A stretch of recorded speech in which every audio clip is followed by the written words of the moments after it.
Mission 2024 के लिए BJP ने नए प्रभारियों का ऐलान कर दिया है। पार्टी के राष्ट्रीय अध्यक्ष जेपी नड्डा ने राज्यों के प्रभारी की नई लिस्ट जारी कर दी है और लिस्ट के मुताबिक विप्लव देव को हरियाणा तो वहीं विजय रूपाणी को पंजाब की जिम्मेदारी सौंपी गई है और इन सब के अलावा बिहार के लिए विनोद तावड़े को प्रभारी नियुक्त किया गया है और सांसद हरीश द्विवेदी को सह प्रभारी बनाया गया है।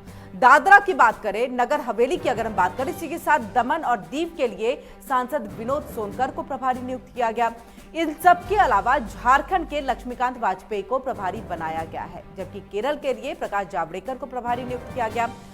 उधर ओम माथुर छत्तीसगढ़ के प्रभारी बनाए गए हैं, जबकि नितिन नवीन को सह प्रभारी नियुक्त किया गया है और इन सब के साथ तेलंगाना के प्रभारी तरुण चुग बने रहेंगे और राजस्थान में अरुण सिंह भी प्रभारी बने रहेंगे। और ज्यादा जानकारी के लिए हम सीधे रुख करेंगे अपने संवाददाता नितिन धीमान का। नितिन, अगर हम देखें, बीजेपी हमेशा से ही 2024 या फिर किसी भी चुनाव की अगर हम बात करें तो एक्टिव मोड में नजर आती है। एक चुनाव खत्म होता है, दूसरे चुनाव की तैयारी में जुट जाते हैं। 2024 के लिए लोकसभा चुनाव के लिए प्रभारियों का कहीं ना कहीं उन्होंने नियुक्ति कर दिया है, यानी अब पूरी तरह से लोकसभा चुनाव के लिए तत्पर, एक्टिव मोड में बीजेपी। बिल्कुल, पार्टी पूरी एक्टिव मोड में है और खास करके उन नेताओं को जिम्मेदारी दी गई है जो कि पहले बड़ी जिम्मेदारियां निभा चुके हैं। हरियाणा की बात करें, विप्लव कुमार देव खुद मुख्यमंत्री रह चुके हैं। इस बार हालांकि उनको नहीं बनाया गया मुख्यमंत्री, और विनोद इसके साथ साथ जो पंजाब के हैं विजय रूपाणी, वो गुजरात के मुख्यमंत्री रह चुके हैं। तो बड़े चेहरे जो कि अपने अपने क्षेत्र में पार्टी को जीत दिला चुके थे और सीएम भी रह चुके थे, उन्हें पंजाब और हरियाणा का प्रभारी लगाया गया। तो कहीं ना कहीं पार्टी अब इसी कवायद में है, 2024 की तैयारियां अभी से शुरू कर दी हैं और एडजस्ट करने की भी बात कही जा रही है कि इन सब नेताओं को इसी बहाने एडजस्ट भी किया गया है, उनको बड़ी जिम्मेदारियां दी गई हैं। एक तरुण चुग इसमें ऐसा नाम है जो एक बड़ा नाम है, युवा चेहरा है और उनको बड़ी जिम्मेदारी तेलंगाना की दी गई है, पंजाब से ही संबंधित है। तो ऐसे में पार्टी ने एक कह सकते हैं कि मिश्रण बनाया है कि अनुभवी और यंग लोगों का। जिस तरह विपुल कुमार देव है, वो भी अपनी एक्टिवनेस के लिए बहुत जाने जाते हैं। तो अब हरियाणा में बशर्त उनका जरूर फायदा पार्टी को मिलेगा और इसका स्वागत भी सीएम मनोहर लाल ने कल ट्वीट के माध्यम से किया था विप्लव कुमार देव को। और वहीं अगर बात करें पंजाब की, तो विजय रूपाणी जो कि काफी मंजे हुए राजनीतिज्ञ है, मुख्यमंत्री रहे हैं, तो पंजाब में बीजेपी को जरूर इसका फायदा मिल सकता है। हाल ही में कुछ दिन पहले बीजेपी को लेकर के केंद्र की बैठक हुई थी और माना जा रहा है उसी के बाद ये पूरी मोहर इस नाम पर लगी है। तो कहीं ना कहीं ये 2024 की तैयारी है। और अगर हम पूरी लिस्ट देखें जो 15 राज्यों के लगाए गए हैं प्रभारी और सह प्रभारी, तो पूरी लिस्ट अपने आप में बताती है कि इसमें एक्सपीरियंस, यंग और अन्य जो नेता हैं उनके अनुभव का फायदा जरूर लिया जाएगा। जी नितिन, इसका मतलब जिस तरह से आपने पूरी ये जानकारी दी है कि अगर कोई नाराज भी रहा है तो उन सबको यहाँ पर मनाने की यानी कि एडजस्ट करने की भी बात सामने आ रही है। 2-3 नाम आपने उसमें बताए भी हैं। हम अगर इन चीजों को देखें तो इसका कितना फायदा हो सकता है बीजेपी को आने वाले वक्त में? आपने जिस तरह से कहा कि युवाओं को भी रखा गया है, एक्सपीरियंस को भी यहाँ पर जो है वो रखा गया है, उनकी भी यहाँ पर मदद ली जा रही है, जिस तरह से उन्हें भी प्रभारी बनाया गया है। तो 2024 में अगर हम हरियाणा की भी बात कर लें, आम आदमी पार्टी भी पहुंच चुकी है। मुश्किल है क्योंकि आम आदमी पार्टी की तरफ से भी हम लगातार देख रहे हैं कि अब एक भारत जोड़ो की तरफ वो चल रहे हैं, मेक इंडिया नंबर 1 का एक नारा लेके चल रहे हैं। कहीं ना कहीं उनका भी लक्ष्य जो है वो 2024 को लेकर के, लोकसभा चुनाव को लेकर के ही है।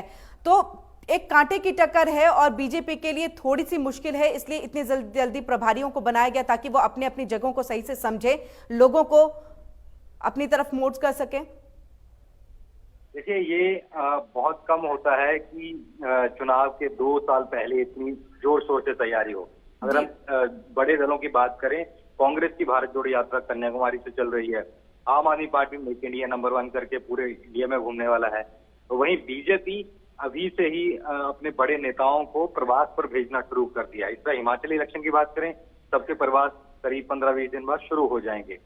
जेपी नड्डा खुद हरियाणा गए हुए थे। तो ऐसे में पार्टी ने, सभी दलों ने अभी से तैयारी, तो इस बार का 2024 का चुनाव बहुत इंटरेस्टिंग रहने वाला है क्योंकि आम आदमी पार्टी इस बार पूरी, हालांकि पिछली बार भी आम आदमी पार्टी ने कई जगह चुनाव लड़ा था, खुद अरविंद केजरीवाल ने प्रधानमंत्री नरेंद्र मोदी के खिलाफ वाराणसी से चुनाव लड़ा था।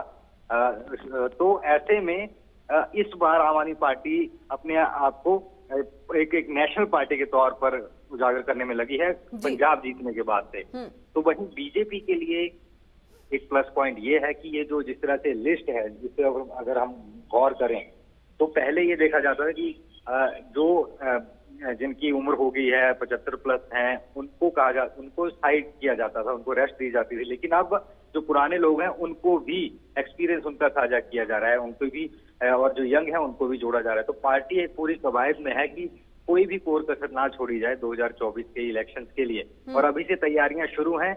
खास करके हम देखें कि अब पंजाब में जिस तरह अकालियों से अलग हुई है पार्टी और उसके बाद अब अपना पैरों पर स्टैंड हो रही है, वजूद अपना बनाया जा रहा है, तो उसको लेकर के पंजाब में काफी हलचल पिछले कुछ दिनों में है। पंजाब के जो अध्यक्ष हैं, प्रदेश अध्यक्ष अश्विनी शर्मा, पिछले 5-7 दिनों से दिल्ली में ही हैं और माना जा रहा है कुछ बैठ के वो कर सकते हैं। तो तमाम एक फेरबदल के बाद जो आगे की कवायद है कि संगठन में किसको कैसे जोड़ना है, क्योंकि कई कांग्रेस के नेता जो बीजेपी में शामिल हुए हैं उनको अभी एडजस्ट करना है, उनको जिम्मेदारियां देनी है। तो तमाम जो है बीजेपी तमाम तरीके से 24 की तैयारी में लगी हुई है और इसी के मद्देनजर ये लिस्ट देखी जा रही है। बिल्कुल नितिन, आपने जिस तरह से बताया कि 2024 का जो ये लोकसभा चुनाव है बहुत ही इंटरेस्टिंग इस बार होने वाला है, क्योंकि अगर हम नीतीश कुमार को भी देख लें, जब उन्होंने महागठबंधन के साथ मिलकर के अपनी सरकार बिहार में बनाई है, अब वो विपक्षियों को जोड़ने में लगे हैं। उनकी अभी अगर हम कहें तो दिल्ली दौरा भी रहा है, जहां पर उन्होंने अरविंद केजरीवाल के साथ तो मुलाकात की, इसके साथ साथ और भी दूसरे पार्टियों के जो नेता हैं उनके साथ उनकी मुलाकात रही है।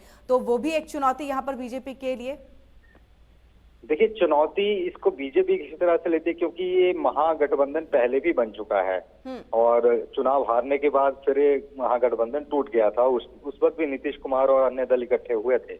तो ऐसे में अब क्योंकि कोई बड़ा क्षेत्रीय दल इसके साथ नहीं जुड़ रहा है, जिस तरह से अगर हम बात करें, नीतीश कुमार चलो मुख्यमंत्री हैं, लेकिन ममता बनर्जी अभी तक उनसे नहीं जुड़ी, एनसीपी से जुड़े हैं, ओम प्रकाश चौटाला कल मिलकर आए, लेकिन कोई भी ऐसा बड़ा दल नहीं है जिसके साथ मिलकर ऐसा कहा जाए कि अब महागठबंधन जो है इस बार चलेगा। हालांकि अभी वक्त पड़ा है और कितने दल इसमें मिलते हैं, क्योंकि सब दल क्षेत्रीय राजनीति से उठ के अकेले चुनाव लड़ने की कवायद में। कांग्रेस के पहले ही पॉलिटिकल जो एडवाइजर हैं वो सूत्रों के मुताबिक कह चुके हैं कि पार्टी इस बार अकेले चुनाव लड़ेगी बजाय इसके कि गठबंधन पे चला। हालांकि कई जगह गठबंधन जरूर होगा, पर बाकी जगह खुद को स्टैंड करने की कोशिश में है।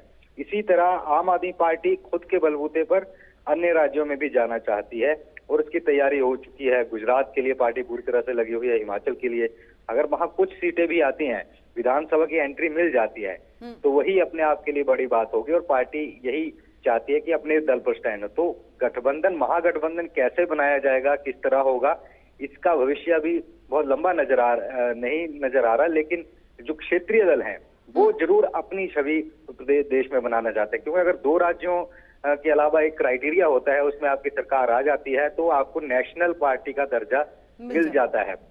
अब आम आदमी पार्टी की बात करें तो उनके गोवा में भी पार्षद हैं, गुजरात में भी है, पंजाब और दिल्ली में तो सरकार है ही। इसी तरह अगर हिमाचल और हरियाणा में भी कुछ सीटें आ जाती है, नेशनल पार्टी का टैक्स आम आदमी पार्टी को लग जाएगा। तो ऐसी कई चीजें हैं जो कि अब महागठबंधन उसमें रहेगा नहीं रहेगा, प्रधानमंत्री का चेहरा कौन होगा। कोशिशें बहुत है महागठबंधन को लाने की, यानी कि विपक्ष को एकजुट करने की, लेकिन देखना है कि कितनी एकजुटता रहती है। लेकिन इस बीच में बीजेपी का ये मिशन 2024 के लिए जो कदम है वो आगे बढ़ चला है। फिलहाल आपका बहुत बहुत शुक्रिया नितिन, तमाम जानकारी हम तक पहुंचाने के लिए। तो हरियाणा, पंजाब से लेकर के अगर हम बात दूसरे जगहों की भी करें तो वहां के लिए भी प्रभारियों की नियुक्ति कर दी गई है। तकरीबन 15 प्रभारी हैं जिनकी यहां पर नियुक्ति की गई है। विजय रूपाणी को पंजाब का और चंडीगढ़ का कमान जो है वो सौंपा गया है।